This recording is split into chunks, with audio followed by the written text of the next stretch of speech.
And all the times we used this, I'm so surprised we didn't tear it.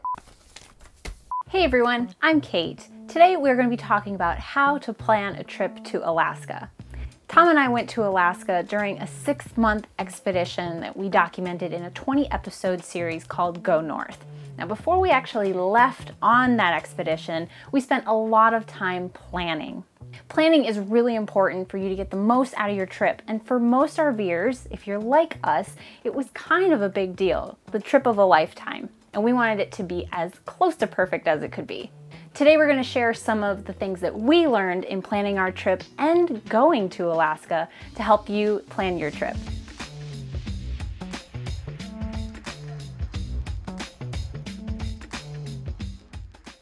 In this video, we are going to talk about how to plan your trip, from resources that are available to you, to the attractions that you're not going to want to miss, routes that you're going to take, and the schedule and timing aspect of things, along with the availability of campgrounds, utilities, fuel, and groceries along the way. And a big thing that people ask us about a lot, how much does it cost to go to Alaska?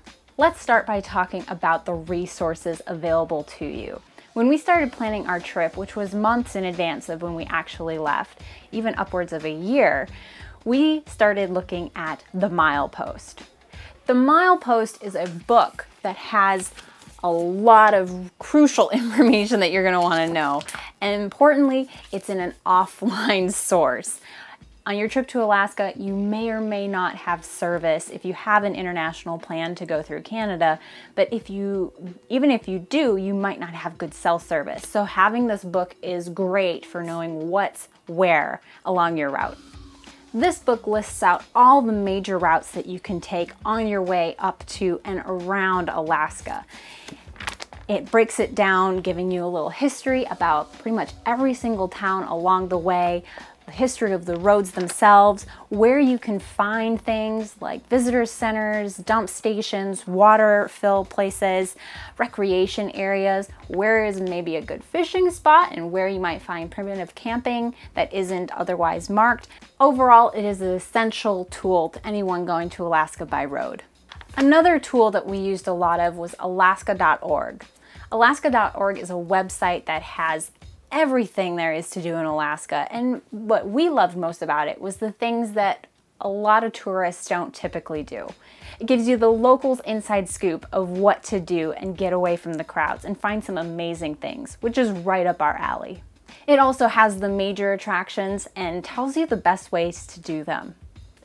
Another huge resource available to you that we'd highly recommend utilizing is more so along your route, and that's stopping at the visitor centers.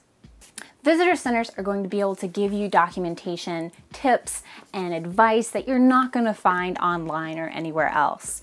A lot of times they're run by locals, and they're going to be able to give you actual tips on what's actually cool nearby. You can also pick up local guidebooks and detailed maps, again, you might not have cell service, to direct you to where you want to go. Now, once you start looking at these resources, you can start feeling a little bit overwhelmed with everything there is to do and all the places there are to go. But don't worry. One of the things that we found really helpful to start our planning process was just to identify the major things that we wanted to make sure to see. Some of those major things would be national parks, hot springs, if there's an event going on that you really wanted to attend. So as you start picking out those major things like Denali National Park or the Midnight Sun Festival or the Alaska State Fair, those things will start building the major milestones in your calendar. And from there, you can really start filling in all the dots. As you start filling in this calendar or this map, you're going to have to figure out your schedule. For us, we had 6 months, and we wanted to give ourselves plenty of time in between those major attractions to be a little bit flexible, follow our hearts, and explore a little bit more. So we were very generous with the amount of time we gave in between points. But for you, that might be different. So look at your schedule, look at your major attractions that you absolutely want to see, and try to fit them into that schedule. One of the major things with traveling to Alaska is you're kind of season capped. Unless you want to drive in the snow, there is only so early that you can go up there and only so late that you can stay before you really start running into that cold weather. For us, we kind of wanted to experience those cold weather shoulder seasons, so we entered Canada the very beginning of May and didn't return until mid-October. We also gave ourselves plenty of time to explore Canada. One of the best pieces of advice that we got when we were planning is don't blow through Canada. There's so much to see. So we gave ourselves one whole month to get up to Alaska and a whole nother month to get back from Alaska once we left. If you don't want to run into those colder temperatures, you might be a little bit more time crunched. So take that into account when you're planning your stops so that you make sure you get to where you really want to go. For us personally, we left Southern California at the end of April, entered Canada at the beginning of May, and spent a month getting to Alaska, entering Alaska at the beginning of June. We spent the month of June in Alaska before heading back to Canada to make the drive up to Tuktoyaktuk on the Arctic Ocean. And we took a whole month to do that through the Yukon and the Northwest Territories. Then we went back to Alaska for another month and a half or so before we started making our trip south, and then took another month to get down through the Yukon and British Columbia back to the lower 48. We were on the move pretty frequently. I think our longest stay was about 5 days in one spot, and other than that it was mostly 1 or 2 day stays most everywhere else we went. That pace was pretty fast. We felt that it was very manageable and we got to see a lot of stuff. So for us, that pace was just right, but other people might not want to go that fast, or maybe want to go faster and see even more things if they have a condensed time window. So you're really just going to have to think about how fast you're going to want to be moving, how much you're going to want to stay and enjoy a place, because one of the things we found was we always wanted to stay longer wherever we went. The next thing I want to talk about are the routes. So there aren't very many roads to Alaska. There's really 2 main routes if you're coming from the west side of the lower 48, and that really runs the Alaska Highway, which really starts on the eastern side of British Columbia, western edge of Alberta. And then you've got the Stewart-Cassiar Highway, which runs from the middle of BC north to the Yukon. We wanted to drive both of these routes, so our decision was to go up one and come down the other. Once in Alaska, again, there's not very many roads, so we pretty much decided to drive them all. We would highly recommend planning your route out, and we used Google Maps to do this. We were able to calculate how many miles we thought we were going to be driving each month and in total, and from that we were able to make fuel estimates and driving estimates, driving day estimates, and how much we were going to have to be driving each travel day. You can also download Google Maps offline so that if you're going to a particular area that you're pretty sure you won't have cell service in, you can load those maps and still use the GPS function of your phone. Overall, we drove nearly 15,000 miles in the 6 months, and you'll want to tally up the amount you are going to be putting on your vehicle as well, because you're going to want to take that into consideration for the wear on your tires and the amount that you're going to be spending on fuel. No matter which way you go, if you're driving from the lower 48 of the US to Alaska, you're going to have to drive through Canada. This means that you're going to be doing a border crossing, and you're going to have to make sure that you have the proper documentation and know what you're allowed to bring into the country and cross the borders with. No matter what you should do is go to the website for the Canadian Border Services Agency. They're going to have the latest up-to-date lists of food, plant, and animal products that you can or cannot bring into the country. There's a lot of questions about bear spray and weapons. Bear spray we were able to bring into Canada and cross the border with no problem, because it was certified by a Canadian agency as well as a US one. So you're going to want to check that. Weapons, we didn't travel with weapons, but that wasn't an issue for us. But if you are looking to, say, go up to Alaska to do some hunting or something, you're going to want to look into all the requirements for crossing with or shipping your weapons to Alaska. Hands down, some of the documentation that you're going to need are obviously your passports. Don't try to cross into or out of Canada without your passport. You're also going to want to have your vehicle information, so registration, insurance, all that stuff. We were in an interesting situation where we were driving a vehicle that was not ours, so if you're also in that situation, maybe you're borrowing a friend's vehicle or renting a vehicle, you're going to want to have documentation on hand to prove that you are supposed to be driving that vehicle, which they read every single word on the letter that we had, and your pets. We were traveling with our 2 dogs. If you're planning to bring your pets along with you to Alaska, you're going to want to make sure that you have their vaccination records, and if your pet has been dealing with any sort of sickness, you're going to want to get them vet checked within a week beforehand so that you have a clear health certificate that you can present should they request it. Again, the requirements can change at any time, so you're going to want to go to the Canadian Border Services Agency website and check out all the information there. Our trip to Alaska had us crossing the Canadian-Alaska border 16 times. So we had to make sure that we had all the information and knew our stuff so that we weren't bringing anything across the border that we shouldn't, and that we were making sure that we were declaring everything that we needed to, because that is the key. In your planning for Alaska, you're also going to want to think about some of the things that you're going to want to bring with you and pack, because Alaska is an interesting place. You can have beautiful 70+ degree weather one day and then snow the next. So you're going to want to make sure that you have clothes for basically all seasons, even if you're only going to be there for the summertime. Alaska is also notorious for its mosquitoes.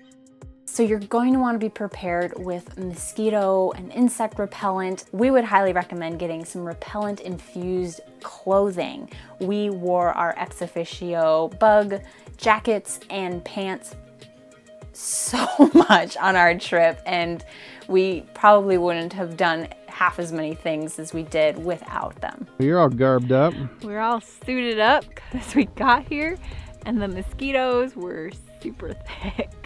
So we broke out all of our gear to fend them off, and it seems to be working. While mosquitoes are probably your biggest threat, there are also quite a few bears up there. It is highly recommended that anybody spending time outdoors, in campgrounds, hiking, anything of that nature, bring and have bear spray on you. Alaska is awesome for outdoor recreation, and you're going to want to get out and explore it. So we'd also recommend bringing your hiking gear. That means a sturdy pair of boots or trail shoes, hiking poles, backpack, first aid kit, all your hiking gear that you would need for enjoying the great outdoors. Another interesting thing about Alaska is that during the summertime you are going to experience the midnight sun. This means that it's going to be light out all the time. And if you don't have a good pair of blackout shades on your vehicle, you're going to want to get something to cover up the windows, or else you're not going to get very much sleep. Because of the remoteness of the roads to and in Alaska, you're also going to want to have some basic tools on board to deal with things like flat tires, rocks in the windshield, and sort of minor repairs that might be more common.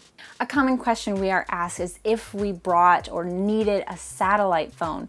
And we did run into some people who did have satellite communications or emergency satellite beacons.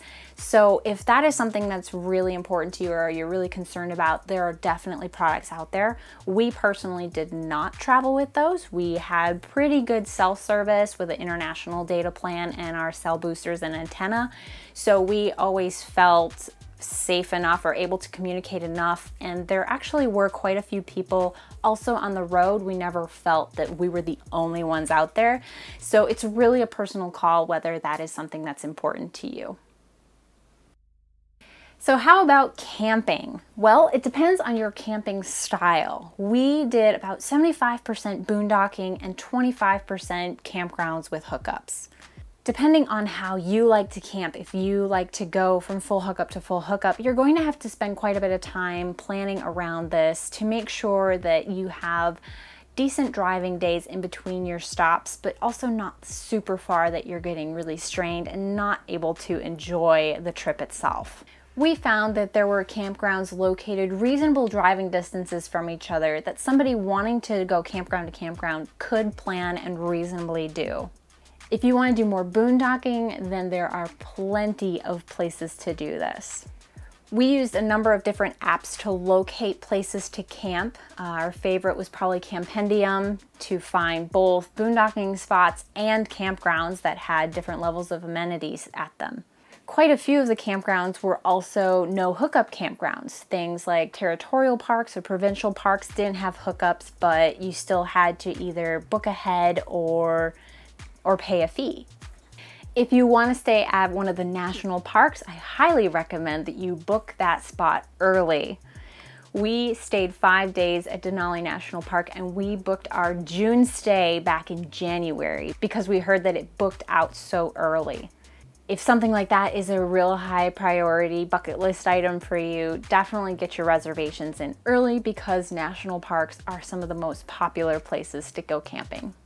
If you're planning on doing a lot of boondocking or camping in campgrounds without hookups like provincial parks, territorial parks, and others, you might wonder, where do I fill up my water? Where do I dump? And we get that question a lot.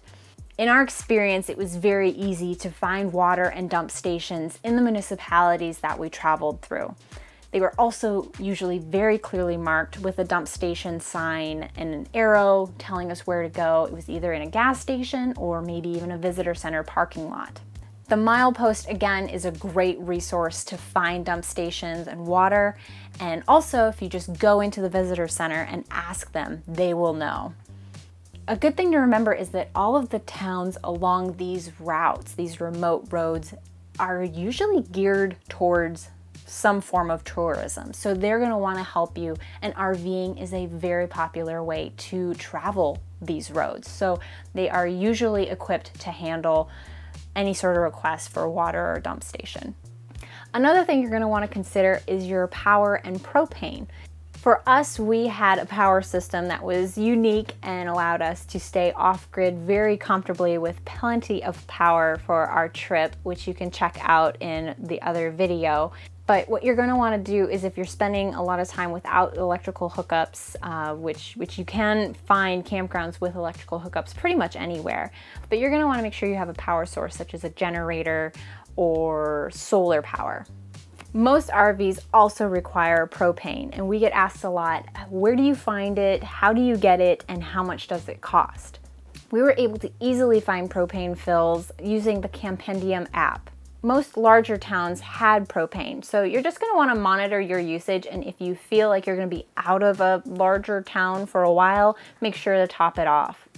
As far as cost, it was not prohibitively more expensive. We just planned to fill in larger towns where we were expecting a lower cost, and it was a little bit more, but it wasn't ridiculously high or anything like that.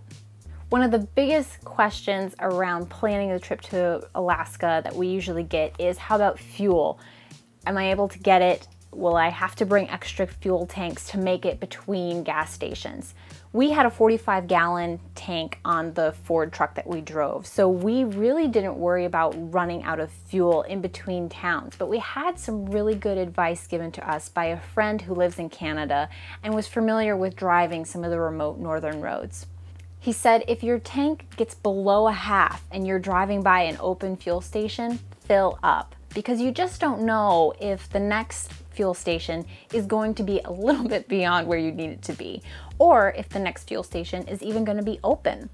We found that we started driving more late at night because it was light outside, and that was just when our schedule kind of shifted to. But a lot of the fuel stations that we would drive by in these smaller towns would be closed, and they might not be self-serve. So even though there might be a fuel station within reasonable distance, it might not be even open for you to get fuel. So you're just going to want to fill up early, even if it's maybe not the best price that you can get, so that you avoid running out of fuel on the side of the road. Overall, in our experience, there were plenty of fuel stations to get all the way to Alaska with no problems in between, and we really didn't feel like we needed any extra fuel or that would really have helped us. Now you're gonna have to make that decision for yourself based on what your fuel economy is like and how big your fuel tank is, whether or not it makes sense to bring some extra fuel with you. On our trip, our longest run was about 400 kilometers from the beginning of the Dempster Highway all the way to Eagle Plains on our way to the Arctic Ocean. So let's talk about cost. How much did fuel cost on this trip? So we drove nearly 15,000 miles and we over budgeted, not really knowing what it was going to be when we actually made our trip. We budgeted for $5 per gallon averaged over the entire thing. That way, if it was less, you know, we'd save some. If it was more, it would even out in the end. What it actually ended up being was averaged out about $3.59 per gallon US across the entire trip.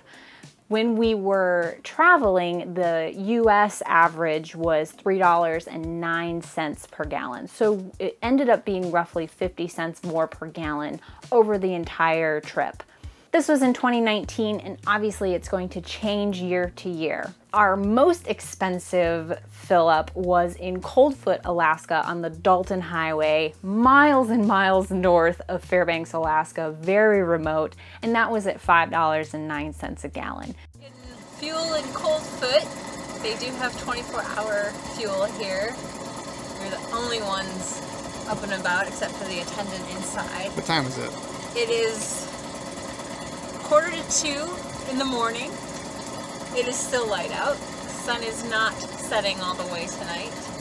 And we're getting the most expensive fuel that we've had on our trip yet, which is at $5.09, which we're not too unhappy with. So with all this talk of money, let's just dive right into the costs of a trip like this. First of all, as part of your planning, you should absolutely put together a budget.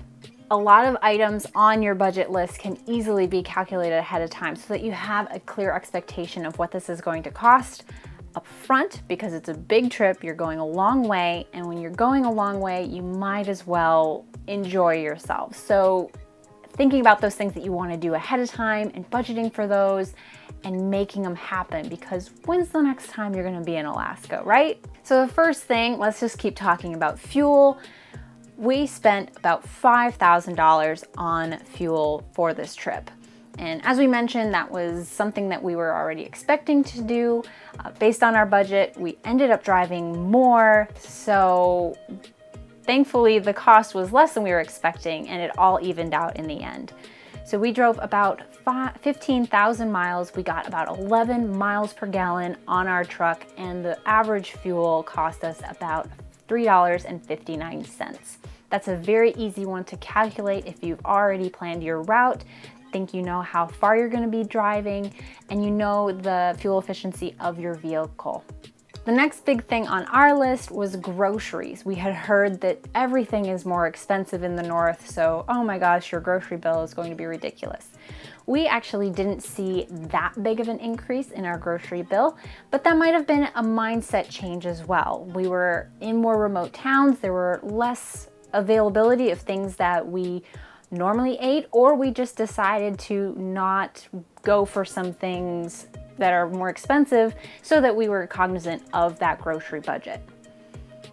We had budgeted about $3,000 for the whole trip and ended up spending about $2,500. Grocery costs are going to be a lot like your fuel and propane. It's going to depend on where you get them. In a small town, you're probably not going to have as vast variety of options, and it's probably going to be more expensive versus a larger town. So if you're able to plan your grocery stops in those larger towns, you can save some money. We had the Dometic CFX cooler on board, which acted as a second refrigerator and later as a freezer. And that enabled us to extend the time in between our grocery stops and be able to hit those larger towns and get the better prices. We found groceries pretty much everywhere we went, so that was not an issue. We actually ended up shopping at quite a few Costco's. We are Costco members, and we were able to shop there both in Canada and in Alaska. And we also noticed that there were grocery stores operating in Alaska under the Costco business license, and we were able to get Costco items there as well at pretty decent prices. Another cost that we budgeted for was dining out. Now, we don't normally dine out a whole ton, but since this was going to be a bigger trip, we did budget for going out and tasting the local cuisine, whatever that would be. We actually found that there are a lot of Thai restaurants in Alaska, funny enough. We had only budgeted about $100 a month to dine out, and we went a little bit over that, so total budget was $600. We ended up spending about $750. That will obviously change if you like to eat out more or like to eat out at more expensive places when you do go, so just factor that into your own budgeting. Another item that you're going to want to budget for is your campgrounds. Now, depending on the level of your planning and how often you're going to be staying in full hookup campgrounds versus boondocking in free places, it's going to drastically change your budget. We plan to do a lot of off-grid boondocking in free campsites, so we didn't budget very much for this, and we didn't end up spending very much on campgrounds. One of the biggest expenses that you're probably going to run into is the fun and the activities that you can do in Alaska. Like I mentioned before, if you're making the investment to get to Alaska, you might as well do whatever it is that your heart desires and do it now, or else you're gonna have to plan an entire another trip to come back and do it someday. So go for the bear viewing, go for the jet ski rides, go for the helicopter rides, do that plane trip. Alaska is very special in that so much of it is only accessible by boat or plane. You can't drive to a lot of it. So if there's something off the road that requires a different mode of travel to get there, absolutely factor that into your budget and do it while you're there.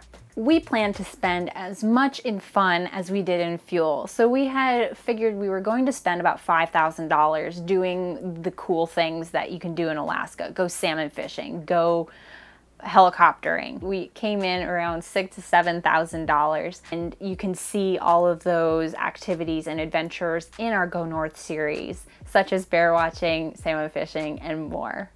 These are memories that are going to last you a lifetime. So if you're there, our advice is to go for it, but budget for it. So when we're talking about a budget for the Alaska trip, some of your fixed costs that you have every month anyway, such as your cell phone or your internet or your insurance, those are all going to pretty much remain the same. Now, you might want to change a few things depending on what your setup currently is.